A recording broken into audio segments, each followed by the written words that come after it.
Estamos en este quinto domingo del tiempo ordinario. Nos habla hoy de dos aspectos de la vida cristiana relacionados entre sí y que nos muestra algo muy importante, que ninguno está en la iglesia por casualidad. No estamos al azar. Estamos aquí porque Dios nos ha llamado. Primero, nos ha llamado a la vida. Constantemente me toca a mí ir a visitar enfermos, acompañar las oraciones de difuntos, y eso me hace ver lo frágil que es nuestra vida. Dios nos llama a la vida, estamos aquí unos cuantos años luchando en esta vida, y de un momento a otro nos llama de vuelta. ¿Y qué hemos hecho en esta vida? ¿De qué ha servido? Es Dios que te ha llamado a la vida en primer lugar. Y no solo te llama a la vida, te llama a formar parte de la iglesia. Cuando se ha llamado al bautismo, por ejemplo, a través de nuestros padres, que nos llevaron a la iglesia y fuimos bautizados, era Dios que estaba ahí actuando. Era Dios que te estaba llamando. Porque Dios te ha llamado, dice San Pablo, Dios ha pensado en ti desde antes de la creación del mundo. Ya había pensado en ti. Entonces, si estamos en la iglesia, es porque Dios nos llama a ser parte de esta misión de la iglesia. ¿Cuál es la misión de la iglesia? Veamos. Por ejemplo, Isaías dice, estaba en el templo y tuvo una visión del Señor, o sea, de Dios, sentado sobre un trono alto y excelso. Solo la orla de su manto, la orla es como un adornito que lleva el manto, dice, llenaba todo el templo. Imagínate cómo se lo vio tan gigante a Dios, que solo la orla del manto ya llenaba todo el templo. Y vio a unos serafines en pie junto a él. Serafines son una especie de ángeles. Y se gritaban, Santo, Santo, Santo, el Señor de los ejércitos. La tierra está llena de su gloria. Este canto, tal vez ustedes les viene a la memoria que también nosotros cantamos algo parecido en la misa. Cuando empezamos la plegaria eucarística, hay un prefacio, después viene el canto del santo, y la iglesia nos enseña que cuando nosotros cantamos ese canto, nuestra liturgia terrena, o sea, una liturgia que nosotros hacemos aquí en la tierra, en ese momento se une a la liturgia celestial. O sea, tenemos como una conexión directa, sin necesidad de WhatsApp. Es una unión espiritual. Y dice que temblaban los umbrales de la puerta al clamor de su voz, y el templo estaba lleno de humo. Fíjense, todo esto está describiendo que Dios está ahí dentro. Porque cuando Dios le pidió a Moisés hacer en el desierto una tienda del encuentro, cuando la consagró, se llenó de humo la tienda. Y ese humo era la nube que la acompañaba al pueblo de Israel a través del desierto que había bajado a la tienda. Y cuando Salomón consagró el primer templo que tuvieron los israelitas, también se llenó de humo el templo. Y aquí está describiendo eso. El templo estaba lleno de humo. O sea, muestra que ahí está la presencia de Dios. ¿Y qué dice Isaías? Dice, ¡ay de mí, estoy perdido! Un hombre de labios impuros, que habita en medio de un pueblo de labios impuros, he visto con mis ojos al Rey y Señor de los ejércitos. Esta era una mentalidad antigua que cuando un humano, pecador, se encuentra ante la presencia de Dios, lo primero que le sucede es la muerte.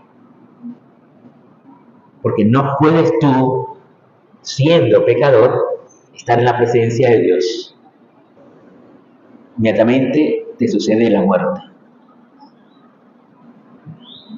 O sea, esa era la mentalidad. Entonces, no se hablaba en ese tiempo del amor de Dios, ni de que Cristo ha dado su vida por ti, ni nada de eso. Sino había un Dios glorioso, poderoso, y que si tú te atreves a acercarte a Él siendo pecador, estás listo. Y eso es lo que dice Isaías, estoy perdido. Y entonces dice, voló hacia mí uno de los serafines con un ascua en la mano, que cogió del altar con unas tenazas, o sea, lo llevaban en unas tenazas. ¿Saben lo que se entiende, verdad? Lo que es un ascua. Es un carbón encendido que cuando está en lo más ardiente se ve rojo, rojo, rojo. Eso es un ascua. Cuando está ardiendo. Si tú lo vas a tocar eso con la mano, eso te quema. Imagínate que cogió ese serafín con una tenaza, cogió esa ascua y toca los labios de Isaías. Eso debió arder bastante, porque los labios son muy sensibles. Cualquier parte de la piel es sensible, pero más los labios. Y un ascua encendida, imagínate. Pero le dice, esto te ha purificado, ya estás limpio. Y entonces escucha una voz que dice, ¿a quién mandaré? ¿Quién irá por mí? Y Isaías contesta, aquí estoy, mándame. Fíjense, hermanos, que cuando el Señor nos purifica del pecado, no es simplemente que te purifica para que estés limpio. O sea, como cuando uno se baña, bueno, me baño porque quiero estar limpio. No, te purifica porque te quiere enviar a una misión. Él quiere hacer eso con cada uno de nosotros. O sea, no solo con los sacerdotes, no solo con las religiosas, con todos. Porque toda la iglesia existe para la misión, para ser enviados. Para eso existe la iglesia. Por eso es una estupidez querer pretender decir, ¿y quién eligió a los sacerdotes? ¿Y quién eligió al obispo? Como si fuera una democracia. La iglesia no es una democracia, lo siento mucho. ¿Por qué? Porque somos elegidos por Dios y enviados para una misión espiritual. Es absurdo pensar que seríamos elegidos por una democracia. Eso es simplemente demencial. Entonces, vemos también lo que sucede en el Evangelio. Jesús está predicando la palabra en una playa junto al lago de Genesaret. Dice, ve dos barcas, se acerca a una de las barcas, se sube a la barca y Pedro, que está por ahí, Simón Pedro está a un ladito lavando las redes. Jesús, me imagino, le hace una seña, venid, mover la barca para que hablarle a la gente. Y según parece el texto, no se conocían. Sin embargo, Simón Pedro obedece. Y me imagino que tal vez había visto que le estaba predicando, y siendo un judío respetuoso de Dios, de una persona que habla de Dios, entonces quiere servirla. Entonces, cuando termina de hablar, Jesús le dice, rema mar adentro y echa las redes para pescar. Y Simón le habla directamente. Fíjense lo primero que le dice, maestro. Pero no le dijo rabí o rabino o rabuní, nada de eso. En el texto original, en hebreo, la palabra que utiliza es una palabra equivalente a jefe, que en inglés, si alguien conoce un poquito de inglés, también se puede decir master. El jefe de una oficina, por ejemplo, el master. Y en realidad no es que sea un maestro que enseña cosas, simplemente es el jefe. Entonces él le dice eso, jefe, nos hemos pasado la noche bregando. Bregando significa trabajando duro, tirando la red, recogiendo, tirando la red, recogiendo. Ahora, ¿por qué lo hacen de noche y no de día? Porque de noche, cuando tú tiras las redes, los peces no ven la red porque está oscuro, y entonces los capturan normalmente, pero esa noche no capturaron nada, no pescaron nada. Entonces, ahora de día, Jesús le dice, pero de día nadie pesca. ¿Por qué no se pesca de día? Porque de día la luz del sol penetra el agua y cuando tú tiras la red hay una sombra y los peces en cuanto ven la sombra se van, se escabullen, no se dejan capturar. Eso es lo que le dice Pedro.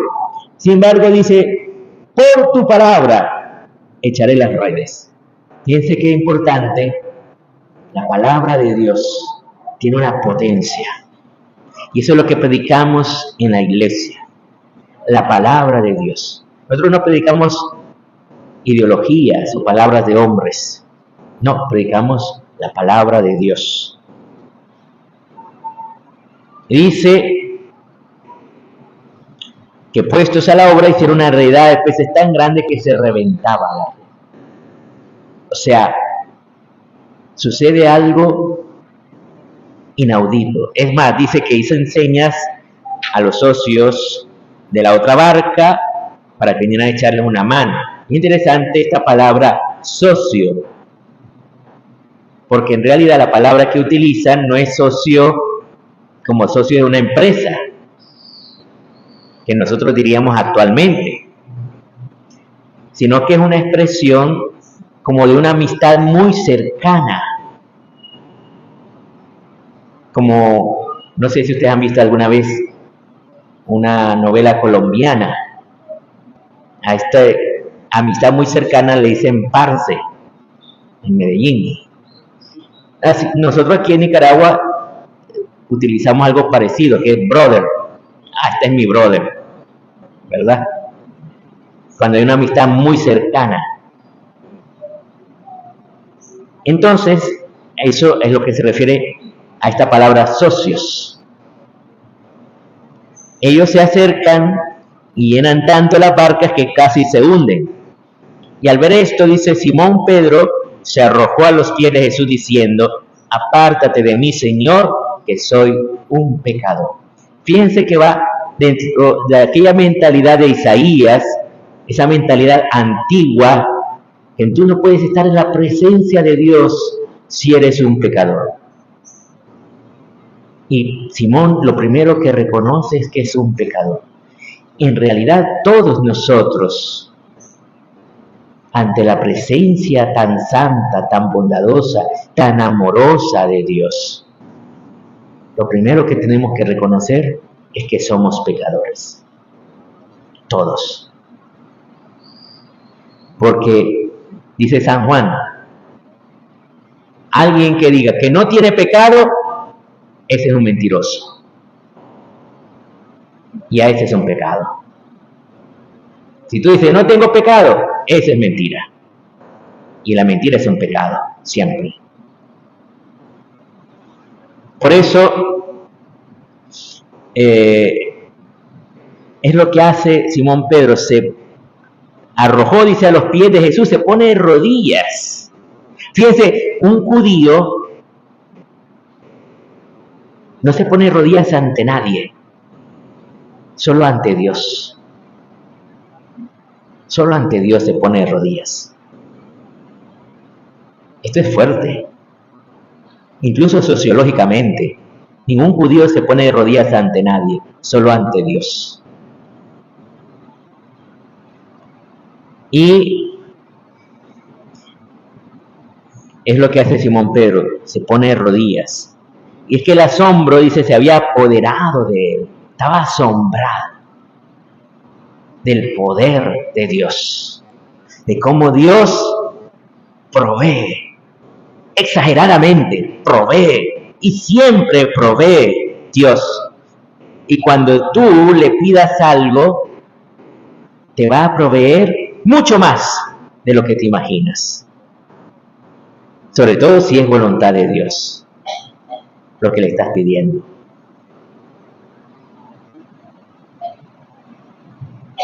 ¿Y qué le dice Jesús? No temas, desde ahora serás pescador de hombres. Interesante esta palabra pescador. No es muy afortunada esa traducción. ¿Por qué? Porque ¿qué hace un pescador con los peces?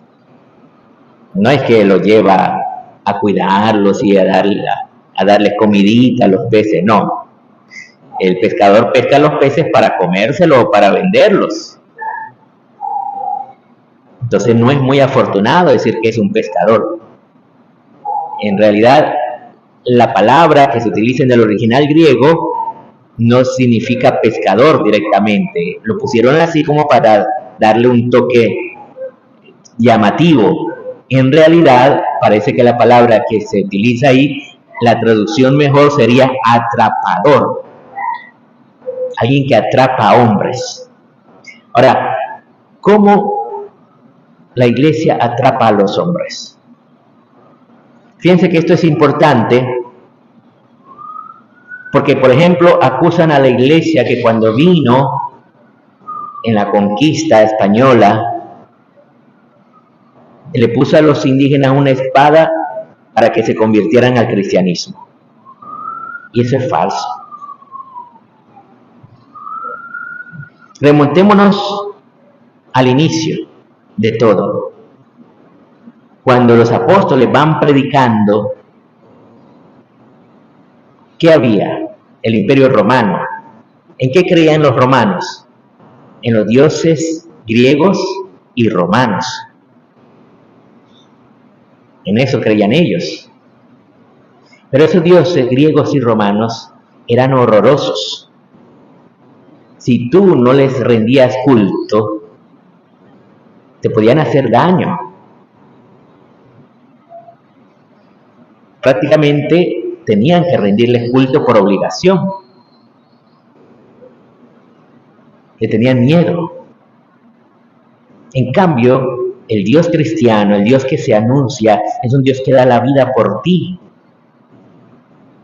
Es un Dios que te ama, un Dios que te ha creado, que quiere lo mejor para ti.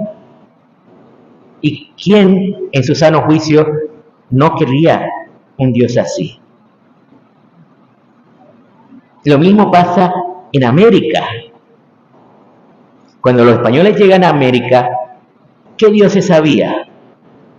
Unos dioses que, según la mentalidad de los indígenas, de la cultura indígena, eran atroces, esos dioses, porque exigían sacrificios humanos. Y eso no solo en lo que hoy es México. Según dicen los historiadores, también aquí en América Central, en nuestras pequeñas naciones, los dioses exigían sacrificios humanos, según la mentalidad de los indígenas. Por eso, cuando se les anuncia un Dios de amor, un Dios que da su vida por nosotros, quieren convertirse. Fíjense que los españoles nunca impusieron ni la religión, ni la cultura. La orden que tenían todos los españoles, especialmente los misioneros y todos los funcionarios, de una vez que pasa el momento de la conquista, era que tenían que aprender la lengua indígena. Es más, no solo eso, sino que los pueblos españoles tenían que estar aparte de los pueblos indígenas, porque no se le debía imponer la cultura a los indígenas, sino que ellos iban a irla asimilando cuando vieran que era lo mejor para ellos. Así fue la realidad. ¿Hubo españoles que abusaron? Bueno, en todo sistema hay personas malas. Pero eso no significa que el sistema sea malo.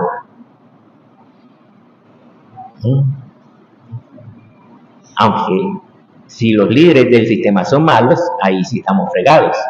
Pero en este caso, los reyes españoles eran los reyes católicos.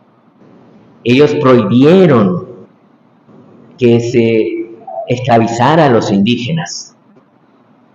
Ellos mandaron que se aprendieran las lenguas indígenas. ¿Saben ustedes quién impuso la lengua española a nosotros? No fueron los españoles que conquistaron la corona española, no. Los que nos impusieron la lengua española y la cultura española fueron los independentistas. Estos. Ellos impusieron. ¿Por qué? Porque quitaron todas las leyes de protección a los indígenas. Ellos quitaron todas esas leyes de protección. Ya no. Dejaron de ser protegidos y se apoderaron de sus tierras.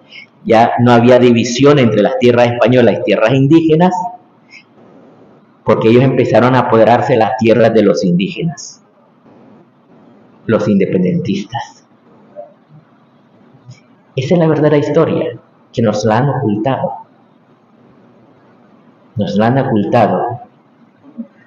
Y lo que la iglesia hizo fue anunciar el amor de Dios. Y si los indígenas se convirtieron a la fe cristiana, fue porque ellos quisieron. Si tú obligas a alguien por la espada a convertirse a una religión, en cuanto se aparte la espada, deja de ser de esa religión. Pero en cuanto se quitó el imperio español de América, nuestros pueblos siguieron siendo cristianos. Siguieron siendo cristianos. Nadie retornó a los dioses aborígenes. Nadie. Porque nadie quería eso. ¿Quién iba a querer sacrificios humanos? Nadie. Queríamos más bien una religión de amor. Y digo queríamos porque yo también me incluiría. Porque ustedes creen, yo soy mestizo, como todos nosotros somos mestizos. Tenemos parte española y parte indígena. Quien diga aquí, que yo soy indígena, puro cuento. Tú tienes sangre española también, sangre de los conquistadores, también tienes sangre conquistadores. De aquellos incluso que cometieron infamias contra los indígenas, también tenemos sangre de esos españoles. No me vas a contar, que yo soy de la resistencia indígena. Mentira, patrañas. Tú eres tanto de los conquistadores como de los indígenas. Todos somos. Pero el punto es que hemos creído en este Dios de amor y queremos anunciarlo a los demás. Ahora, la pregunta es, ¿qué le vas a responder a Dios? Cuando hoy te pregunta esta que le hace a Isaías, te lo pregunta hoy. ¿A quién mandaré? ¿A quién enviaré? Te lo pregunta a ti. ¿Estás dispuesto a ser enviado? ¿A anunciar a Cristo? ¿Estás dispuesto a dar tu vida por Jesucristo? Porque también a ti te envía el Señor. Llama al Señor que Él nos ilumine y nos muestre cuál es su voluntad para nuestra vida.